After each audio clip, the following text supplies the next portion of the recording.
बुकवाईज with विशालमध्ये आपलं स्वागत आहे. आज आपण एका अशा पुस्तकावर सविस्तर चर्चा करणार आहोत जे केवळ एक आत्मचरित्र नाही तर मानवी चेतनेच्या आध्यात्मिक प्रवासाचा एक कालातीत दस्तऐवज मानला जातो. हे पुस्तक आहे परमहंस योगानंद लिखित योगी कथामृत.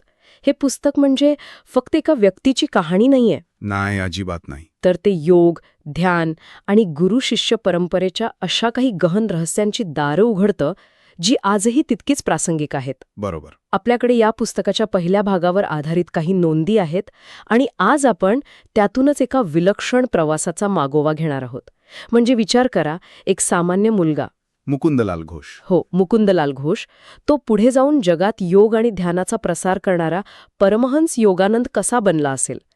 आजच्या चर्चेत आपण याच प्रश्नाच्या मुळाशी जाणार आहोत.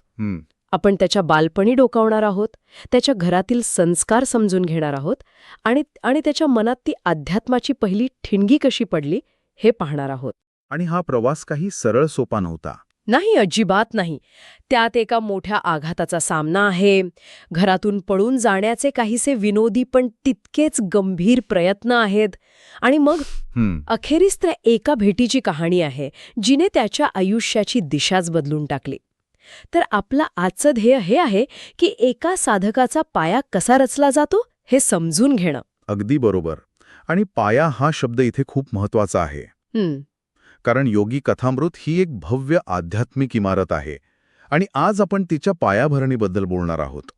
आपल्याकडील माहितीनुसार या पहिल्या भागात योगानंदांच्या व्यक्तिमत्वाला आकार देणारे प्रत्येक लहान मोठा प्रसंग, हो, त्यांच्या मनातला संघर्ष आणि त्यांची ती तीव्र म्हणजे जवळजवळ वेडी वाटाली अशी तळमळ याचं अत्यंत प्रभावी चित्रण आहे. आपण हे समजून घेणार आहोत की त्यांचे वडील जे कठोर शिस्तीचे होते आणि आई ज्या एकदम प्रेमळ होत्या, अगदी, जी अथांग करुणेचा सागर होती, या दोन टोकांच्या संस्कारात त्यांचं व्यक्तिमत्व कसं घडलं हे पाहणं महत्वाचं आहे.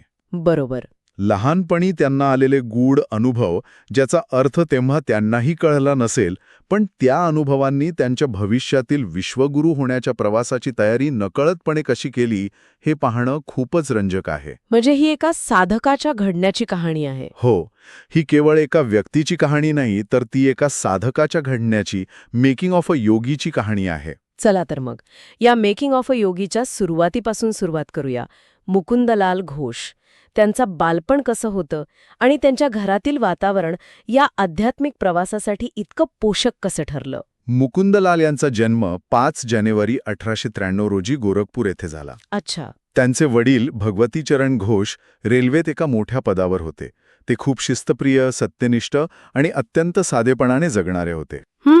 तर आई गोरमोहन देवी या प्रेमळ आणि करुणाळू होत्या. त्यामुळे घरात शिस्त आणि प्रेम यांचा एक असं म्हणू की एक सुंदर समतोल होता, जो मुलांच्या वाढीसाठी खूप महत्वाचा असतो. अगदी. आणि या वातावरणात भक्ती आणि शांतता नैसर्गिकरित्या होती. जमिनीत जसे बीज सहज रुजते तसे मुकुंदच्या मनात अध्यात्माचे संस्कार लहानपणीच रुजले. आपल्याकडील नोंदी सांगतात की त्यांचा वेगळापणा अगदी लहानपणापासूनच दिसायचा. अच्छा. म्हणजे इतर मुलं जिथे खेळण्या बागडण्यात रमायची तिथे यांचं लक्ष वेगळ्याच गोष्टींकडे होतं. हो, त्यांचं मन मात्र साधू, संत आणि ईश्वर या गोष्टींकडे आकर्षित व्हायचं. त्यांना आतून सतत एका दिव्य शक्तीचा शोध घेण्याची ओढ होती. एक अशी ओढ जी त्यांना स्वस्थ बसू देत नव्हती. आणि याच लहान वयात जेव्हा त्यांचं जग आकार घेत होतं तेव्हा त्यांच्यावर एक मोठा आघात झाला. त्यांच्या आईचं निधन झालं. हो. या घटनेने त्यांच्या बालमनावर आणि त्या अध्यात्म शोधावर नेमका काय परिणाम केला. ही घटना त्यांच्या आयुष्याला कलाटणी देणारी ठरली असं म्हणायला हरकत नाही. अच्छा. आईच्या मृत्यूने त्यांना भौतिक जगाच्या नश्वरतेची म्हणजे अशाश्वततेची एक जबरदस्त जाणीव करून दिली. आणि विचार करा, ज्या वयात मुलांना वाटतं की जग कायमचं आहे, त्या वयात त्यांना हे समजलं की इथं काहीही कायमस्वरूपी नाही. प्रेम, नाती, माणसं सगळं क्षणभंगूर आहे. हो, हे समजणं खूप मोठं आहे त्या वयात. हो. आणि या धक्क्यातूनच त्यांना एक खोल शहाणपण मिळालं की खरा आनंद आणि खरी सुरक्षा फक्त ईश्वराच्या चिरंतन नात्यातच मिळू शकते. यानंतर त्यांची भक्ती केवळ भावनिक राहिली नाही, तर ती एका शोधक वृत्तीत बदलली. माझा गुरु कोण असेल, मला खरा मार्ग कोण दाखवणार, ही तळमळ त्यांच्या मनात अधिकच तीव्र झाली. म्हणजे ते दुःखच त्यांच्यासाठी एक बीज ठरलं. अगदी. ते दुःख त्यांच्यासाठी एक आध्यात्मिक बीज ठरलं, ज्यातून त्यांच्या शोधाचा खरा प्रवास सुरू झाला.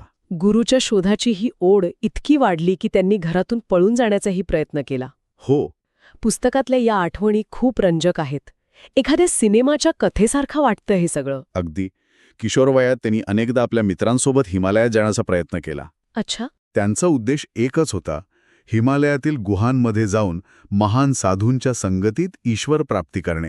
त्यांना वाटायचं की तिथेच देव भेटेल. हो, त्यांचा ठाम विश्वास होता की खऱ्या साधनेसाठी हिमालयासारखे पवित्र स्थानच योग्य आहे. पण हे प्रयत्न मोठे विनोदी पद्धतीने अयशस्वी झाले. म्हणजे कधी रेल्वेमध्ये तिकीट तपासणीस त्यांना पकडायचा, तर कधी प्रवासाला लागणारे पैसेच संपून जायचे आणि मग अपमानित होऊन घरी परतायचा. बरोबर. एखाद्या किशोरवयीन मुलाच्या धाडसी पण तितक्याच भाबड्या प्रयत्नांसारखं वाटतं हे. घरच्यांना वाटलं असेल की मुलगा बिघडला, पण तो तर देव शोधायला निघाला होता. बरोबर. आणि या अपयशातून त्यांना एक सर्वात मोठी शिकवण मिळाली, जी ते स्वतःच नमूद करतात. काय होती ती? ईश्वर मिळवण्यासाठी मनाची तयारी सर्वात महत्वाची असते, भौगोलिक स्थळ नाही. वा. आणि हा एक खूप मोठा सापळा आहे, ज्यात अनेक साधक अडकतात. त्यांना वाटतं की जागा बदलल्याने, म्हणजे शहरातून आश्रमात किंवा हिमालयात गेल्याने आंतरिक बदल घडेल. पण तुम्ही मन तर सोबत घेऊनच जाता. अगदी. पण योगानंद इथे शिकले की तुम्ही तुमचं मन सोबत घेऊन जाता. खरी साधना बाह्य नाही तर आंतरिक प्रवासाची आहे. हा त्यांच्यासाठी स्पिरिच्युअल बायपासिंग टाळण्याचा पहिला धडा होता. आणि या घटनांनी ते निराश झाले नाहीत, उलट त्यांच्या गुरुभेटीची आस अधिकच वाढली. म्हणजे त्यांना हे समजलं की बाहेर कुठेही पळून जाण्यात अर्थ नाही, खरा शोध आतूनच करावा लागेल. हो. पण मग प्रश्न येतो की आतला रस्ता दाखवणारा कोण? याच्या शोधात ते मग वेगवेगळ्या साधू संतांकडे पोचले असतील, नाही का? अगदी बरोबर. हिमालयात जाण्याचे प्रयत्न फसल्यावर त्यांचा शोध थांबला नाही, फक्त त्याची दिशा बदलली. ते अनेक योगी आणि संतांना भेटले. उदाहरणार्थ स्वामी प्राणबंध, ज्यांच्यामध्ये त्यांना अद्भुत योगशक्ती आणि अथांग करुणा दिसली. प्रत्येक भेट त्यांच्या आध्यात्मिक ज्ञानामध्ये भर घालत होती, त्यांच्या अनुभवांची श्रीमंती वाढवत होती. पण समाधान होत नव्हतं. नाही. त्यांचं अंतर्मन प्रत्येक वेळी त्यांना सांगत होतं, हे तुझे गुरु नाहीत, अजून थांब. हे इंटरेस्टिंग आहे. म्हणजे त्यांचा शोध वाया जात नव्हता. नाही. प्रत्येक चुकीच्या गुरुच्या भेटीतून त्यांची योग्य गुरु ओळखण्याची क्षमता वाढत होती. एक प्रकारे त्यांचं आध्यात्मिक फिल्टरिंग सिस्टीम तयार होत होतं. परफेक्ट. तुम्ही अगदी योग्य शब्द वापरलात, फिल्टरिंग सिस्टम. त्यांची पारख करण्याची दृष्टी अधिक सूक्ष्म होत गेली. आणि याच काळात काही साधूंनी तर त्यांना एक महत्त्वाचा संकेतही दिला होता. अच्छा, काय? ते म्हणाले, तुझा गुरु स्वतः तुला शोधत येईल, तुला त्याला शोधावं लागणार नाही. अरे वा. या एका वाक्याने त्यांच्या मनात श्रद्धा आणि प्रतीक्षा अधिक घट्ट केली. त्यांना आता खात्री पटली होती की त्यांना कोणाला तरी शोधत फिरायची गरज नाही. तर योग्य वेळी गुरु स्वतःच येतील. हो, योग्य वेळी त्यांचे गुरु स्वतःच त्यांच्या आयुष्यात येतील. या विश्वासाने त्यांना एक विलक्षण धीर दिला. आणि मग तो क्षण आला, तो सिनेमॅटिक मोमेंट, जो या पुस्तकातील सर्वात महत्वाचा आणि नाट्यमय प्रसंग आहे. श्री युक्तेश्वर यांची त्यांची पहिली भेट. ती नेमकी कशी झाली? खरोखरच एक विलक्षण प्रसंग आहे. त्या दिवशी मुकुंदर रस्त्याने चालत असताना त्यांना अचानक एक तेजस्वी व्यक्तिमत्व दिसले. पांढरे केस, दाट मिशा, भेदक डोळे आणि चेहऱ्यावर एक दिव्य गंभीरता. हे रूप त्यांच्या ध्यानात अनेक वर्षांपासून येणाऱ्या रूपाशी तंतोतंत जुळत होतं. म्हणजे जे त्यांना ध्यानात दिसायचं तेच प्रत्यक्ष समोर उभं होतं. अगदी. ते क्षणभर थांबले, त्यांचं हृदय धडधडू लागलं आणि त्यांना आतून एक स्पष्ट जाणीव झाली, हेच माझे गुरु. थांबा, म्हणजे इतकी वर्ष ज्या चेहऱ्याचे ते ध्यान करत होते, तोच चेहरा त्यांना अचानक बाजारात दिसला. ही कल्पनाच किती अविश्वसनीय आहे. हो. कोणत्याही ओळखीशिवाय, कोणत्याही संवादाशिवाय ही ओळख कशी पटली असेल? हो, हीच गुरु-शिष्य नात्याची किमया असते. ती ओळख तर्काच्या, बुद्धीच्या पलीकडची असते. ती आत्म्याची ओळख असते. अगदी. ती आत्म्याची ओळख असते. मुकुंद धावत त्यांच्या पाया पडले आणि त्या क्षणी श्री युक्तेश्वरांनी जे पहिलं वाक्य उच्चारलं, त्याने मुकुंदच्या जीवनाचा मार्गच निश्चित केला. काय म्हणाले ते? ते म्हणाले, तू उशीर केलास, मी बराच वेळ तुझी वाट पाहत होतो. अरे देवा. या एका वाक्याने जणू अनेक जन्मांची प्रतीक्षा संपली. गुरु-शिष्य नातं त्या एका क्षणात स्थिर झालं. गुरु तर भेटले, पण हे थोडं विचित्र नाही का? इतक्या नाट्यमय आणि गूढ भेटीनंतर गुरु-शिष्याचं नातं थेट भाजी निवडणे आणि आश्रम झाडणे यासारख्या सामान्य कामांवर येतं. आपण ऐकतो की श्री युक्तेश्वर अत्यंत शिस्तप्रिय होते. या कठोर, जवळजवळ सांसारिक शिस्तीमागे त्यांचा नेमका विचार काय होता? तुमचा प्रश्न खूप महत्वाचा आहे. श्री युक्तेश्वरांची शिकवण अतिशय स्पष्ट आणि थेट होती. त्यांच्याकडे चमत्कारांना किंवा अनावश्यक भावनिकतेला अजिबात स्थान नव्हते. त्यांचा भर होता शुद्धीकरण आणि सततच्या प्रयत्नांवर. आश्रमातील जीवन मुकुंदसाठी सोपे नव्हते. श्री युक्तेश्वरांनी त्यांच्यातील अहंकार, अधीरता आणि भावुकतेला कठोरपणे पण तितक्याच करुणेने दूर केले. ते साध्या साध्या कामांमधून, जसे की भाजी निवडणे किंवा आश्रम स्वच्छ ठेवणे, यातून मोठे आध्यात्मिक धडे देत. म्हणजे हिऱ्याला पैलू पाडण्यासारखं होतं हे? अगदी. हिऱ्याला चमकवण्यासाठी त्याला घासावंच लागतं. ते प्रत्येक क्षणी मुकुंदच्या अहंकाराला वितळवत होते. यातूनच योगानंदांना समजले की अध्यात्म म्हणजे स्वतःचा नाश नाही, तर स्वतःचे शुद्धीकरण आहे. आणि याच आश्रमात, याच कठोर शिस्तीच्या वातावरणात योगानंदांना त्या प्रसिद्ध क्रियायोग साधनेची दीक्षा मिळाली. हो. आपल्या स्रोतांनुसार क्रियायोग म्हणजे नेमकं काय, ते इतकं विशेष का मानलं जातं? क्रियायोग ही एक अत्यंत प्राचीन आणि वैज्ञानिक साधना आहे, जी महाअवतार बाबाजींनी लाहिरी महाशयांद्वारे पुन्हा जगासमोर आणली. अच्छा. सोप्या भाषेत सांगायचं तर क्रियायोग हा तुमच्या श्वासाचा रिमोट कंट्रोल आहे. श्वासाचा रिमोट कंट्रोल? हो. सामान्यपणे आपला श्वास आणि ऊर्जा बाह्य जगात वाहते. क्रियायोग ही प्रक्रिया उलट करते. तो ऊर्जेला आत, मणक्याच्या दिशेने वळवतो. यामुळे मेंदूला आणि चेतनेला इतकी शुद्ध ऊर्जा मिळते की आध्यात्मिक प्रगती जी अनेक जन्मांमध्ये होते ती काही वर्षांतच शक्य होते. म्हणजे हा एक प्रकारचा आध्यात्मिक हायवे आहे. आध्यात्मिक हायवे हे खूप छान वर्णन आहे. म्हणजे हा एक शॉर्टकट आहे, पण शिस्तबद्ध शॉर्टकट. अगदी.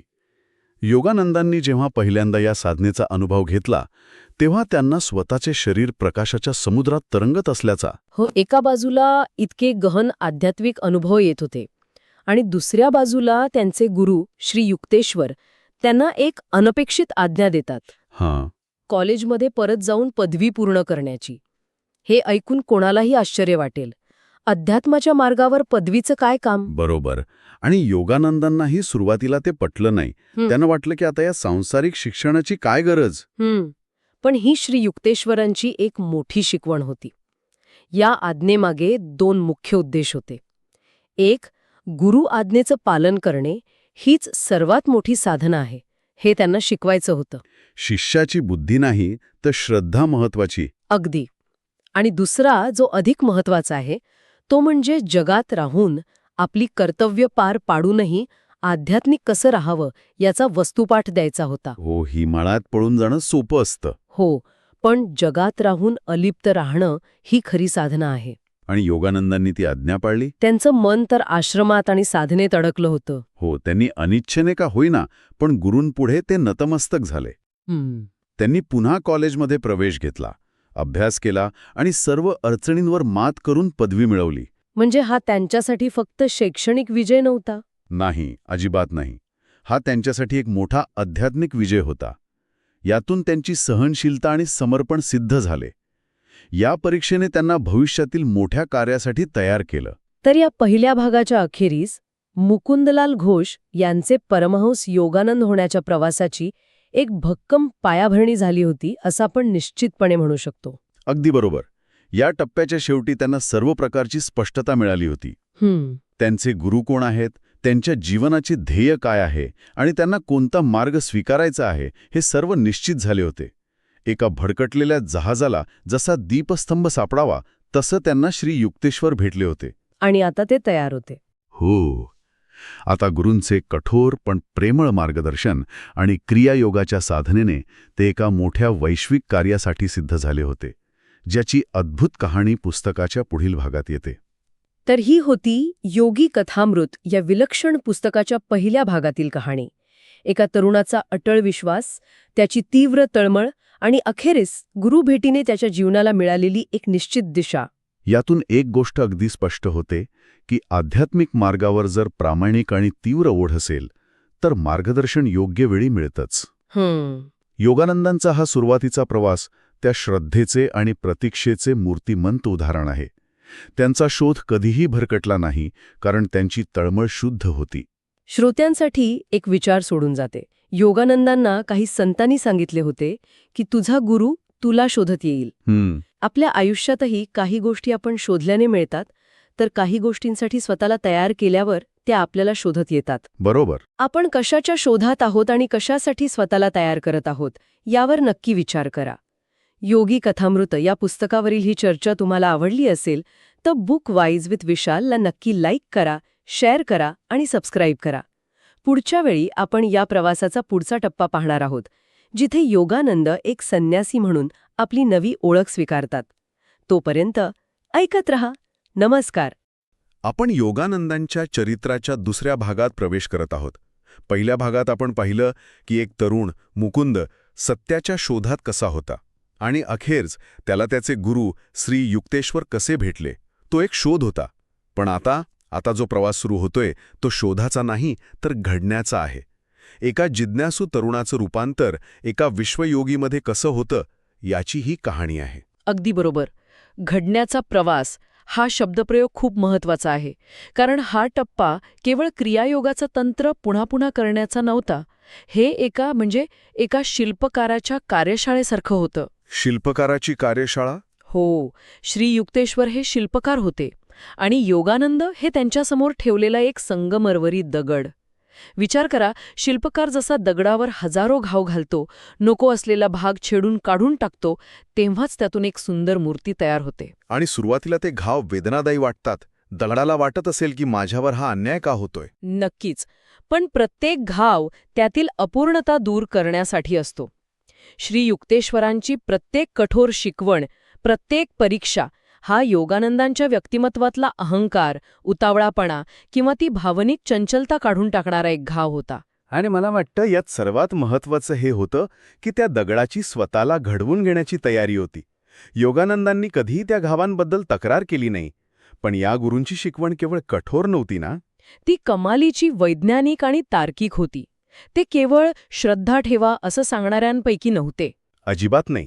त्यांनी 3 मुख्य मूल्य सांगितली: सत्यता, शिस्त आणि निष्काम प्रेम. हे शब्द आपण नेहमी ऐकतो, पण त्यांच्या आश्रमात याचा अर्थ खूप खोल होता. आपण आजच्या काळात हे कसं पाहू शकतो? हो, आपण या मूल्यांना आजच्या संदर्भात पाहू शकतो. सत्यता म्हणजे फक्त खरं बोलणं नाही. समजा ऑफिसमध्ये आपल्या हातून चूक झाली, तर ती दुसऱ्यावर न ढकलता स्वीकारणं ही खरी सत्यता. बरोबर. आणि शिस्त? शिस्त म्हणजे केवळ सकाळी लवकर उठणं नाही. समजा आपल्याला डाएट करायचं आहे आणि समोर गरमागरम सामोसे आले, तेव्हा त्या मोहावर नियंत्रण मिळवणं ही खरी शिस्त. आणि निष्काम प्रेम हे तर सगळ्यात कठीण. हो, आपण प्रेम करतो, पण कुठेतरी अपेक्षा असते की समोरच्यानेही तसंच करावं. पण कोणतीही अपेक्षा न ठेवता केवळ देण्याच्या भावनेने प्रेम करणं म्हणजे निष्काम प्रेम. श्री युक्तेश्वर ही मूल्य फक्त शिकवत नव्हते, ते योगानंदांना ती जगायला लावत होते. म्हणूनच त्यांना आध्यात्मिक शास्त्रज्ञ म्हटलं जातं. त्यांचा दृष्टिकोनच खूप वेगळा होता. ते म्हणायचे, योग हा अनुभवाचा विषय आहे, अंधभक्तीचा नाही. बरोबर. या एका वाक्यातच त्यांचं संपूर्ण तत्वज्ञान आहे. म्हणजे मी सांगतोय म्हणून विश्वास ठेवू नका.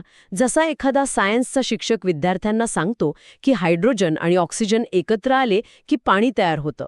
पण तो फक्त सांगत नाही, तो प्रयोगशाळेत नेऊन ते प्रत्यक्ष करून दाखवतो. अगदी. श्री युक्तेश्वर म्हणायचे की हा आश्रम तुमची प्रयोगशाळा आहे. क्रियायोग हे उपकरण आहे आणि तुमचा श्वास हे रसायन आहे. तुम्ही स्वतः प्रयोग करा. जो अनुभव येईल तोच तुमचा निष्कर्ष, तेच तुमचं सत्य. आणि याच वैज्ञानिक दृष्टिकोनामुळे योगानंदांनी असे काही अनुभव घेतले जे सामान्यांच्या कल्पनेच्या पलीकडचे होते. हो, त्यांना ब्रह्मांडाचा ओम नाद ऐकू येऊ लागला. त्यांना समाधीचा अनुभव आला. इतकंच नाही तर त्यांना असे काही योगी भेटले जे अक्षरशः निसर्गाच्या नियमांना आव्हान देत होते. कुणी वाघाला शांत करतंय तर कुणी बर्फावर बसून साधना करतंय. या सगळ्या गोष्टींनी योगानंदांचा विश्वास केवळ दृढ केला नाही, तर त्यांना हे दाखवून दिलं की मानवी चेतनेची शक्ती किती अफाट आहे. चला तर मग ह्याच घडण्याच्या प्रवासाचा सविस्तर आढावा घेऊया. तर या प्रवासाची सुरुवात झाली श्री युक्तेश्वरांच्या आश्रमातील जीवनापासून. तिथली दिनचर्या ऐकल्यावरच कोणालाही दरदरून घाम फुटेल. हो, पहाटे ध्यान, मग गुरुसेवा, ज्यात आश्रमाची साफसफाई, स्वयंपाक सगळी कामं आली. त्यानंतर शारीरिक श्रम, योगाभ्यास आणि रात्री पुन्हा दीर्घ क्रियायोग. हे म्हणजे एखाद्या लष्करी छावणीपेक्षा कमी नव्हतं. वरवर पाहता तसंच वाटू शकतं, पण त्याचा उद्देश केवळ शरीराला शिस्त लावण्याचा नव्हता. गुरु प्रत्येक लहान-सहान घटनेतून एक मोठा आध्यात्मिक धडा शिकवत होते. म्हणजे शिक्षण केवळ पुस्तकातून किंवा प्रवचनातून नव्हतं, ते 24 तास सुरू होतं. एखादं उदाहरण आहे का? आहे ना. एकदा योगानंदांच्या हातून एक भांडं फुटलं. तेव्हा गुरु त्याला रागावले नाहीत, तर शांतपणे म्हणाले, हे भांडं आपल्यातील दोषांचं प्रतीक आहे. अरे वा. जसं हे फुटलं तसंच आपल्याला आपल्यातील दोष फोडून बाहेर काढायचे आहेत. म्हणजे एका तुटलेल्या भांड्यातूनही त्यांनी अहंकाराच्या नाशाचा धडा दिला. हे अविश्वसनीय आहे. म्हणजे प्रत्येक क्षण हा शिकण्याचा क्षण होता. पण गुरु म्हणून ते जितके प्रेमळ होते तितकेच कठोरही होते, नाही का? हो, त्यांच्या चुकांवर पांघरून घालण्याऐवजी ते एखाद्या कुशल सर्जनप्रमाणे त्यावर अचूक शस्त्रक्रिया करत असत. आणि ही शस्त्रक्रिया योगानंदांसाठी कधी-कधी खूप वेदनादायी ठरत असे. नक्कीच. याचे काही प्रसंग खूप बोलके आहेत.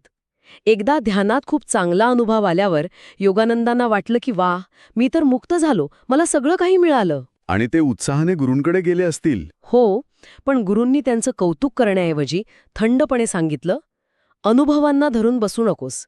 ते ध्येय नाही, तर मार्गावरची फुलं आहेत. या एका वाक्याने त्यांनी योगानंदांना एका मोठ्या धोक्यापासून वाचवलं. कोणता धोका? म्हणजे अनुभव येणं तर चांगली गोष्ट आहे ना? चांगली गोष्ट आहे, पण अनुभव हे साध्य नाही, साधन आहे. समजा आपण मुंबईहून पुण्याला निघालो आणि लोणावळ्याचा घाट लागला. तिथलं निसर्गरम्य दृश्य पाहून आपण तिथेच गाडी थांबवली आणि रमून गेलो, तर आपण कधी पुण्याला पोचू का? नाही, कधीच नाही. ध्यानातील अनुभव हे त्या लोणावळ्यासारखे आहेत. ते सुंदर आहेत, पण तिथेच अडकलं तर मूळ ध्येयापर्यंत म्हणजे आत्मसाक्षात्कारापर्यंत पोचता येत नाही. गुरूंनी त्यांना हेच शिकवलं. आणि तो बाजारात पाठवण्याचा प्रसंग, तो तर त्यांच्या सहनशीलतेचा अंत पाहणारा होता. हो, त्यांनी योगानंदांना बाजारातून एक वस्तू आणायला सांगितली. योगानंद ती घेऊन आले, पण त्यात काहीतरी चूक होती. गुरूंनी त्यांना परत पाठवलं. असं एकदा नाही, दोनदा नाही, तब्बल 10 वेळा झालं. 10 वेळा? हो, प्रत्येक वेळी काहीतरी छोटीशी चूक निघत होती. याचा उद्देश त्यांना त्रास देणं नव्हता, तर मनाला 100% जागरूक आणि अचूक बनवणं हा होता. कोणतंही काम, मग ते भाजी आणण्यासारखं साधं का असेना, ते पूर्ण एकाग्रतेने कसं करावं, हा त्यामागचा धडा होता. आणि या सगळ्या शिकवणीचा कळस होता तो अहंकारावर केलेला शेवटचा प्रहार. बरोबर. जेव्हा योगानंद एका साधनेत प्रवीण झाले, तेव्हा त्यांना साहजिकच त्याचा अभिमान वाटू लागला असेल. त्यांच्या मनात मी एक चांगला साधक आहे हा भाव आला असेल. तेव्हा गुरूंनी काय केलं? तेव्हा गुरु शांतपणे म्हणाले, जोपर्यंत तुला स्वतःची साधना दिसते, म्हणजे मी साधना करतोय हे जाणवतं, तोपर्यंत तू आध्यात्मिक झालाच नाहीस. हा खूप सूक्ष्म पण अत्यंत महत्वाचा धडा होता. म्हणजे कर्तेपणाचा भाव पूर्णपणे गळून पडायला हवा. अगदी. मी करतोय ऐवजी माझ्याकडून घडतंय किंवा ईश्वरच माझ्याकडून करून घेतोय हा भाव येतो, तेव्हाच अहंकार शून्य होतो. हा धडा योगानंदांनी आयुष्यभर लक्षात ठेवला. आश्रमातील या कठोर प्रशिक्षणासोबतच योगानंदांना काही अशा व्यक्ती भेटल्या ज्यांनी त्यांच्या अनुभवांना एक नवी खोली दिली. म्हणजे अनेक असामान्य योगी आणि सिद्धपुरुष. हो, हे म्हणजे जसं आपण पुस्तकात गुरुत्वाकर्षणाचा नियम वाचतो, पण सफरचंद खाली पडताना पाहिल्यावर तो नियम आपल्या मनात पक्का होतो, तसंच काहीसं झालं. अगदी अचूक उदाहरण. या भेटींनी त्यांना दाखवून दिलं की त्यांचे गुरु जे काही शिकवत आहेत ते केवळ तत्वज्ञान नसून एक जिवंत, प्रायोगिक विज्ञान आहे. यातले पहिले होते टायगर स्वामी. नावावरूनच काहीतरी रंजक वाटतंय. हे योगी आपल्या मानसिक शक्तीने एका हिंस्र वाघालाही शांत करत असत. जणू काही तो एक पाळीव प्राणी आहे. कमाल आहे. यामागे काय तत्व होतं? तत्व एकच होतं, चेतना ही पदार्थापेक्षा श्रेष्ठ आहे. टायगर स्वामींनी हेच दाखवून दिलं की जर तुमचं मन पूर्णपणे शांत, निर्भय आणि प्रेमाळ असेल, तर त्या मनाच्या लहरी समोरच्या हिंस्र प्राण्याच्या मनातल्या हिंसक लहरींनाही शांत करू शकतात. म्हणजे खरी शक्ती मनात आहे, शरीरात नाही. बरोबर. मग त्यांना भेटले नागासाधू. हे साधू उन्हाळ्यात अंगावर निखारे ठेवून आणि थंडीत हिमालयात बर्फावर बसून साधना करत. अरे बापरे. म्हणजे ते दाखवून देत होते की बाह्य परिस्थितीचा शरीरावर काहीच परिणाम होत नाही. नक्कीच. ते हे सिद्ध करत होते की सुखदुःख, थंडी, ऊन या संवेदना शरीराच्या नसून मनाच्या आहेत.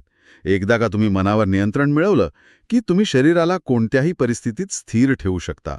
या सगळ्या भेटी म्हणजे एकाच सिद्धांताची वेगवेगळी प्रात्यक्षिकं होती. आणि गिरीबाबा त्यांनी दीर्घायुष्याचं रहस्य सांगितलं होतं. हो, ज्याने प्राणावर म्हणजे श्वासावर ताबा मिळवला त्याने काळावर ताबा मिळवला. आणि लघुमानव नावाचे योगी तर हो, ते तर इच्छेनुसार आपलं शरीर लहान मोठं करू शकत होते. एक मिनिट, शरीर लहान मोठं करणं हे तर विज्ञानाच्या नियमांच्या पूर्णपणे विरुद्ध वाटतं. आजच्या विज्ञानाच्या नाही, आज क्वांटम फिजिक्सही हेच सांगतं की प्रत्येक स्थायू दिसणारी वस्तू ही आतून केवळ ऊर्जेचं एक स्पंदन आहे. त्या योग्यांनी हे हजारो वर्षांपूर्वीच जाणलं होतं. त्यांना हे कळलं होतं की शरीर हे घट्ट नसून ऊर्जेचं एक रूप आहे, ज्याला संकुचित किंवा विस्तारित केलं जाऊ शकतं. या सर्व भेटींनी योगानंदांना एक गोष्ट तर नक्कीच पटवून दिली असेल की योग म्हणजे केवळ आसनं किंवा प्राणायाम नाही. हो, त्यांना कळलं की ही मानवी चेतनेच्या अमर्याद शक्यतांचा शोध घेणारी एक प्रगत विद्या आहे. आश्रमातील ही कठोर साधना आणि या सिद्धांची भेट या दुहेरी अनुभवामुळे योगानंदांच्या ध्यानाची खोली खूप वाढली असेल. हो, त्यांना असे काही अनुभव येऊ लागले जे सामान्य माणसाच्या कल्पनेच्या पलीकडचे आहेत. जसे की सुरुवातीला त्यांना ध्यानात अनेकदा शरीराचा पूर्ण विसर पडत असे. जणू काही ते हवेत तरंगत आहेत. शरीर आहे, पण त्याचं वजन किंवा अस्तित्व जाणवत नाही. ही एक अशी अवस्था होती जिथे देह भान गळून पडायला सुरुवात झाली होती. आणि तो ओम ध्वनीचा अनुभव तो त्यापेक्षाही मोठा होता. त्यांना आपल्या आतून कानात एक दिव्य ओम ध्वनी सतत ऐकू येऊ लागला. हा ध्वनी कोणत्याही बाहेरील वाद्याचा किंवा आवाजाचा नव्हता. तो ब्रह्मांडाच्या निर्मितीचा नाद मानला जातो, जो प्रत्येक कणाच्या आत कंप पावत आहे. म्हणजे जगातली सगळी धावपळ गोंधळ सुरू असतानाही त्यांना आतून एक शांत दिव्य संगीत ऐकू येत होतं. बरोबर. आणि एकदा तर रस्त्यावर चालताना त्यांना प्रत्येक गोष्टीत देवाचं रूप दिसलं. तो त्यांच्या चेतनेच्या विस्ताराचा टप्पा होता. त्यांना रस्त्यावर चालणारी प्रत्येक व्यक्ती, प्रत्येक झाड, दगड, इतकंच काय धूळ आणि कचरा यातही एकाच वैश्विक चेतनेचं रूप दिसू लागलं.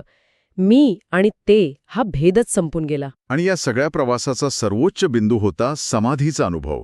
याबद्दल आपण खूप ऐकतो, पण याचा नेमका अर्थ काय आहे? समाधी म्हणजे जिथे साधक, साधना आणि साध्य हे तिन्ही एकरूप होतात. त्या अवस्थेत योगानंदांची चेतना त्यांच्या शरीरातून बाहेर पडून संपूर्ण विश्वात पसरली. त्यांनी स्वतः वर्णन केलं आहे की मी तारे, सूर्य, ग्रह, माणसे, वृक्ष सर्व काही झालो होतो. सर्व काही माझ्या आत होते. हां, तर अहम ब्रह्मास्मीचा प्रत्यक्ष अनुभव होता. अगदी.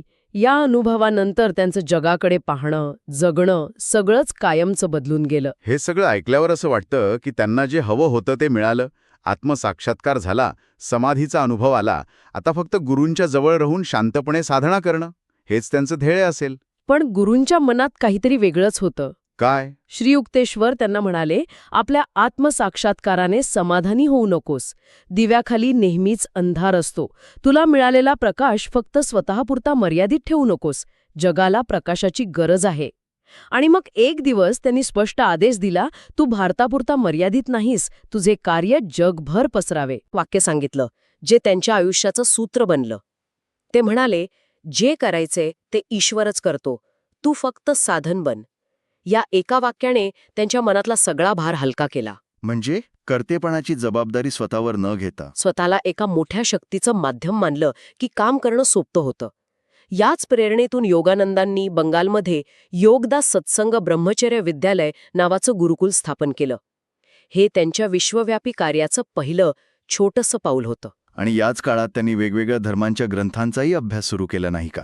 हो, त्यांनी उपनिषद, भगवद्गीता, बायबल यांचा सखोल अभ्यास केला. आणि त्यांच्या लक्षात आलं की या सगळ्या ग्रंथांचं सार एकच आहे. सत्य एकच आहे, फक्त त्याला वेगवेगळ्या नावांनी आणि मार्गांनी ओळखलं जातं.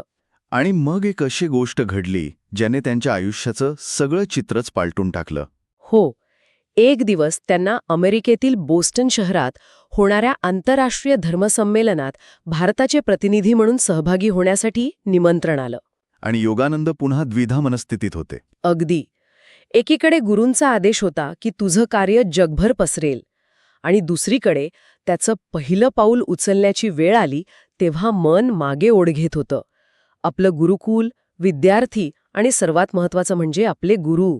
या सगळ्यांना सोडून दुसऱ्या देशात जाणं ही कल्पनाच त्यांना सहन होत नव्हती. म्हणजे पुन्हा एकदा त्यांच्या मनात आसक्ती आणि कर्तव्य यातला संघर्ष सुरू झाला. ते श्री युक्तेश्वरांकडे गेले तेव्हा त्यांनी काय उत्तर दिलं? गुरु काहीच बोलले नाहीत. ते फक्त शांतपणे म्हणाले, जग तुझी वाट पाहत आहे, जा. कोणताही युक्तिवाद नाही, कोणतीही चर्चा नाही, फक्त एक स्पष्ट अंतिम आदेश.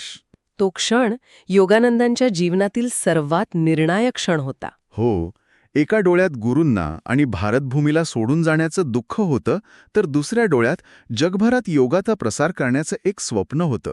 त्यांना त्या क्षणी जाणवलं की त्यांचा जन्म हा केवळ स्वतःच्या मुक्तीसाठी नाही, तर जगाच्या हृदयात योगाचा दीप लावण्यासाठी झाला आहे. आणि आता ती वेळ आली होती. तर आज आपण पाहिलं की एका साधकाचा विश्वयोगी बनण्यापर्यंतचा प्रवास किती विलक्षण आणि कसोटी पाहणारा होता. गुरूंची कठोर पण प्रेमळ शिकवण, असामान्य सिद्धांच्या भेटींमधून मिळालेली दृष्टी, ध्यानातील वैश्विक अनुभव आणि शेवटी गुरूंच्या आदेशाने एका मोठ्या कार्यासाठी स्वतःला समर्पित करण्याची तयारी. या संपूर्ण प्रवासाचं सार गुरूंच्या त्याच एका वाक्यात आहे. जे करायचं ते ईश्वरच करतो, तू फक्त साधन बन.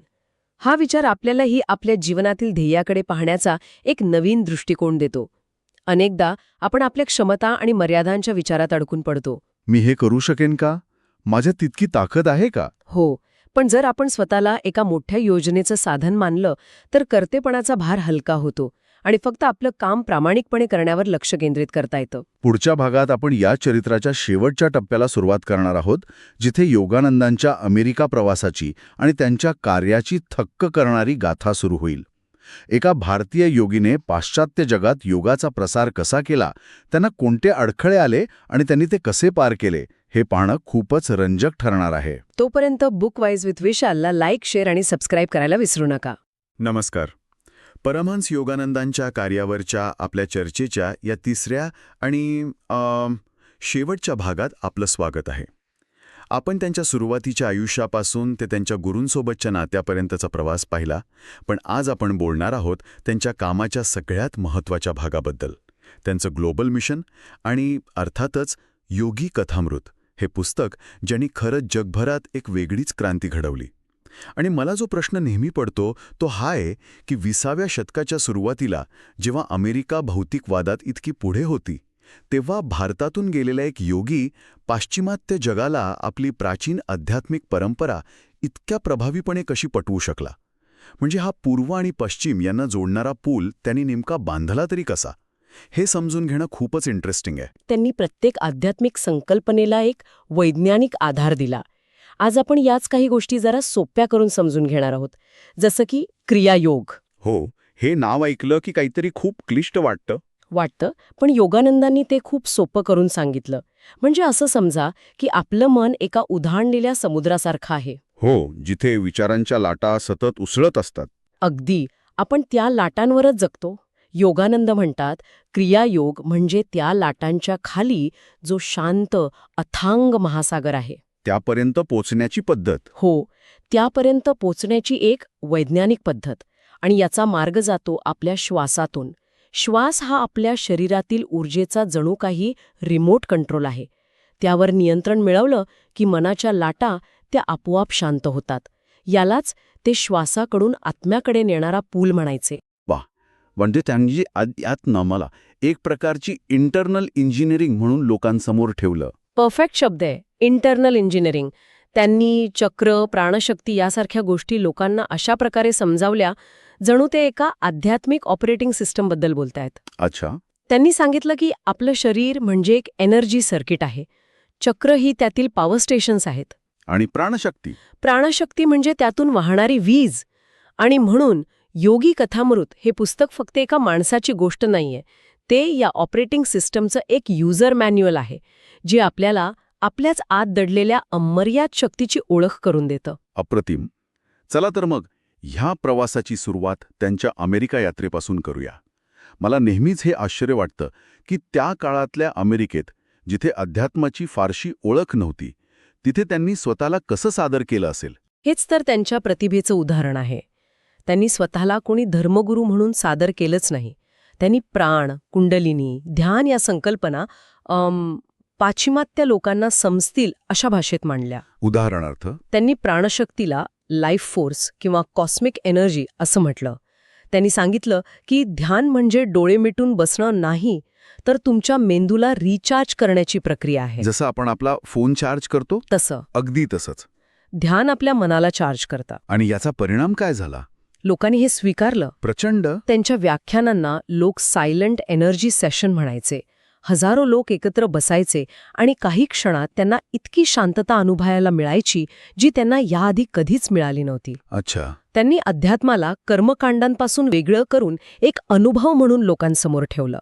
आणि अमेरिकन लोकांना ही गोष्ट खूप आवडली, कारण तिथे अनुभवाला आणि व्यक्ती स्वातंत्र्याला महत्त्व दिलं जातं. आणि याच काळात त्यांनी क्रियायोगाचा प्रसार सुरू केला. पण ही तर एक गुप्त साधना मानली जायची नाही का? मग ती सर्वांसाठी खुली करण्याचा निर्णय त्यांनी का घेतला? कारण त्यांचे गुरु श्री युक्तेश्वर गिरी यांचा तसा आदेशच होता. त्यांचं म्हणणं होतं की आता काळ बदलला आहे आणि मानवजातीला या ज्ञानाची गरज आहे. योगानंदांनी या साधनेला आणखी सोपं केलं. त्यांनी सांगितलं की क्रियायोग म्हणजे मनाच्या चंचल ऊर्जेला एका नियंत्रित प्रवाहात बदलण्याची कला आहे. याला आपण अजून सोप्या भाषेत कसं समजू शकतो? समजा आपल्या मनातली ऊर्जा म्हणजे एका नदीचा प्रवाह आहे जो सैरभैर वाहत सुटला आहे. क्रियायोग म्हणजे त्या नदीवर एक धरण बांधून त्या ऊर्जेचा वापर वीज निर्माण करण्यासाठी करणं. आणि ही वीज म्हणजे विस्तारित चेतना. त्यामुळेच त्यांचं एक वाक्य खूप क्रांतिकारक ठरलं. ते म्हणाले, ध्यान हा धर्म नाही तर मानवी मेंदूचा नॅचरल मोड आहे. म्हणजे जसं गाडी चालवताना आपण न्यूट्रल गिअरमध्ये टाकतो तसं मनाला ध्यानात नेणं. अगदी तसंच. गाडी न्यूट्रलमध्ये टाकल्यावर इंजिन चालू राहतं, पण गाडी पुढे जात नाही. त्याला आराम मिळतो. ध्यान आपल्या मनासोबत तेच करतं. आणि याच वैज्ञानिक दृष्टिकोनामुळे शास्त्रज्ञ, मानसशास्त्रज्ञ, न्यूरोसायन्सचे अभ्यासक हे सगळे त्यांच्या कामाकडे आकर्षित झाले. तर या सगळ्या शिकवणीचा आणि अनुभवांचा सार म्हणजे योगी कथामृत हे पुस्तक. त्यातील मुख्य तत्वज्ञान काय आहे? असं काय आहे त्या पुस्तकात की ते आजही लाखो लोकांना इतकं प्रभावित करतं? यात विज्ञान, अध्यात्म, तर्क आणि अनुभव यांचं एक अनोखं मिश्रण आहे. त्यातल्या काही मुख्य संकल्पना पाहूया. पहिली आणि सर्वात महत्त्वाची म्हणजे आपलं शरीर फक्त हाडामासाचा गोळा नाही. या भौतिक शरीराच्या आत एक ऊर्जेचं शरीर आहे ज्याला सूक्ष्म शरीर म्हणतात. आणि चक्रांची संकल्पना इथेच येते का? हो. या ऊर्जा शरीरात मणक्याच्या रेषेत 7 मुख्य ऊर्जा केंद्र आहेत ज्यांना चक्र म्हणतात. ही जणू आपल्या शरीरातील आध्यात्मिक पॉवर स्टेशन्स आहेत. जेव्हा ही केंद्र जागृत होतात तेव्हा आपली चेतना विस्तारते आणि आपल्याला आपल्या खऱ्या स्वरूपाची ओळख होते. हे म्हणजे घरातले सगळे स्विचेस ऑन केल्यावर जसा सगळा बंगला उजळून निघतो तसं काहीच. अगदी तसंच. आणि दुसरी महत्वाची संकल्पना कोणती? मनावर नियंत्रण. योगानंद म्हणतात, आपलं मन म्हणजे विचारांचा एक कारखाना आहे जो 24 तास चालू असतो. खरं आहे. आणि जोपर्यंत हा कारखाना चालू आहे तोपर्यंत आपल्याला खरी शांतता आणि आनंद मिळूच शकत नाही. ध्यान म्हणजे या कारखान्याचा ऑफ स्विच शोधणं. एकदा तो स्विच सापडला की मग खऱ्या शक्तीचा अनुभव येतो. याशिवाय ओम नादाबद्दल ही पुस्तकात खूप काही लिहिलं आहे. बरोबर. तिसरी संकल्पना आहे ओमनाद.